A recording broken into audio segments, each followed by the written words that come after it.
Hey everyone, आज हम बनाएंगे बचे हुए चावल से बहुत ही कुरकुरा लाजवाब नाश्ता।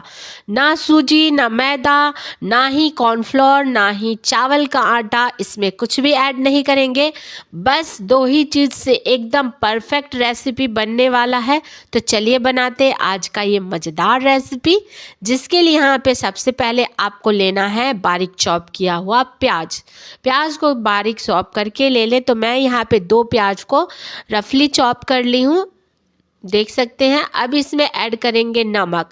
प्याज को, नमक को, दोनों को अच्छे से मसलते हुए इसको इस तरीके से आपको मिक्स करना है। जैसे आपको इतना मिक्स कर लेना है, इससे पानी रिलीज होना चाहिए। तो आपको इस तरीके से मिक्स करके और इसको रख देंगे साइड में। जब तक इससे पानी थोड़ा सा निकलेगा तब तक हम मसाला तैयार करते हैं।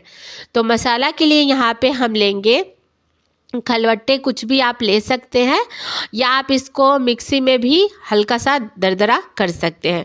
थोड़ा सा जीरा लेंगे, सर्दी का टाइम है तो 10 से 12 यहाँ पे काली मिर्च ले लेंगे। साथ में यहाँ पे 1 टीस्पून धनिया। ये सारा कुछ लेने के बाद इसको अच्छे से क्रश कर लेंगे। इस तरीके से कूट के, हमें ज़्यादा बारीक नहीं कूटना है, हल्का सा इसको क्रश कर लेना है, जिससे इसका फ्लेवर बहुत अच्छा आता है। तो यहाँ पे देखिए परफेक्ट हो गया है।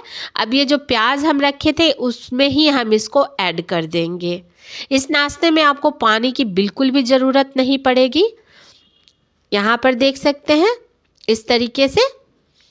अब इसमें डालेंगे बेसन। जी हाँ, सिर्फ यहाँ पर हम बेसन से ही बनाने वाले हैं। तो 1 टीस्पून भर के यहाँ पे बेसन मैं यूज़ कर रही हूँ। साथ में लाल मिर्च पाउडर, तीखे के अकॉर्डिंग आप ले सकते हैं। 1 चम्मच यहाँ पर जीरा पाउडर, 1 चम्मच धनिया पाउडर, और ये सब कुछ यहाँ पर डालने के बाद इसमें ऐड करेंगे थोड़ा सा धनिया का पत्ता और हरी मिर्च बारीक चॉप किया हुआ। हरी मिर्च आप चाहे तो अवॉइड कर सकते हैं, अगर आपको पसंद है तो आप इसमें डालें, नहीं तो हम यहाँ पे लाल मिर्च का पाउडर ऐड की हूँ। तो मैं यहाँ पे थोड़ा हरी मिर्च भी डालूँगी, इसका भी फ्लेवर एक अलग ही टेस्ट आता है। तो यहाँ पे देखिए ये सब कुछ डालने के बाद इसको हम क्या करेंगे, मिक्स करेंगे। यहाँ पे पानी बिल्कुल भी नहीं डालेंगे। अब जो चावल है वो चावल को इसमें हम डाल देंगे और चावल को इस तरीके से आपको मिक्स करना है। प्याज, बेसन, चावल अच्छे से इसमें आपका मिक्स हो जाना चाहिए। यहाँ पे आपको ध्यान रखें कि बिल्कुल भी पानी आपको नहीं डालना है। और बेसन अगर आपको लगे कि थोड़ा कम है तो कम या ज़्यादा आप कर सकते हैं, बट पानी का यूज़ बिल्कुल भी ना करें। तब तक आपको इसको मसलना है जब तक चावल बिल्कुल टुकड़ों में ना हो जाए और अच्छे से ये बाइंडिंग ना होने लगे तब तक। क्योंकि मैं यहाँ पे कोई आलू का यूज़ नहीं की हूँ, यहाँ पे कोई ऐसा चीज़ हम नहीं डाले हैं, बस ये बेसन और चावल से ही बनाने वाले हैं। और ये देखिए इतना इसको हम मसल के इसको डो हम तैयार किए हैं, जिससे आपको लग ही नहीं रहा है ये कि चावल था इसमें। तो इसी तरीके से आपको करना है। यकीन मानिए बहुत ही टेस्टी और लाजवाब ये नाश्ता बनता है। एक बार अगर बना लिए ना तो इस तरीके से आप बार बार बनाना पसंद करेंगे और कोई यकीन ही नहीं करेगा कि आप रात के बचे हुए चावल से इतना स्वादिष्ट आप ये स्नैक्स या नाश्ता, आप कुछ भी बोल सकते हैं, ये बनाकर अब तैयार किए हैं। अब हाथ को हम अच्छे से धो लिए हैं, हाथ में हल्का सा ऑयल लगा लिए हैं। उसके बाद इसको हम इस तरीके से लंबे लंबे शेप दे रही हूँ। आप चाहें तो इसको टिक्की का शेप दे सकते हैं, आपका जैसा मन वैसा आप यहाँ पर शेप दे सकते हैं, या छोटे छोटे आप इसके पकौड़े भी तल सकते हैं। तो मैं यहाँ पे इस तरीके से रोल बना रही हूँ। इस तरीके से बहुत अच्छा भी लगता है और खाने में आसानी भी होता है।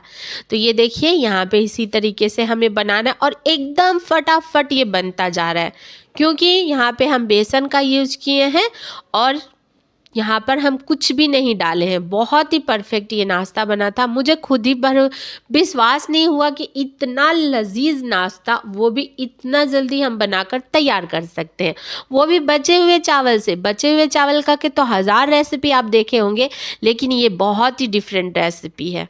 तो यहाँ पे सारा कुछ तैयार हो चुका है फ्रेंड्स। अब इसको हम एकदम तेल को हाई गरम करके रखिए। तेल को आपको यहाँ पे लो में नहीं डालना है, ध्यान रखिए तेल को यहाँ पे हाई गरम करना है। हाई फ्लेम पर ही आपको इसको बनाना है। तो यहाँ पे गर्मा गर्म तेल में हम इसको डालेंगे। पहले तेल को हम अच्छे से गर्म कर लेंगे, फिर उसके बाद फ्लेम को हल्का सा लो कर लेंगे जब तक हम इसमें डाल रहे हैं। जैसे हम सारा इसमें डाल देंगे, एक बार में जितना आएगा उतना ही हम इसमें यूज़ करेंगे, ज़्यादा हम नहीं डालेंगे। उसके बाद फ्लेम को हम अब हाई कर देंगे और हाई फ्लेम पर ही इसको हमें इस तरीके से उलटते पलटते इसको क्रंची करारी आपको बनाना है। ये अंदर तक पक जाता है, ऊपर से एकदम गोल्डन ब्राउन कलर आ जाएगा और इसी तरीके से आपको पलटते हुए आपको इसको पकाना है। तो देख सकते हैं आप इसको पूरा तेल में डीपली फ्राई कर सकते हैं या इस तरीके से सैलो फ्राई कर सकते हैं। तो ये देखिए यहाँ पे इस तरीके से हमें 1 मिनट हो गया है करते हुए और देख सकते हैं इस पे कलर कितना खूबसूरत आ गया है।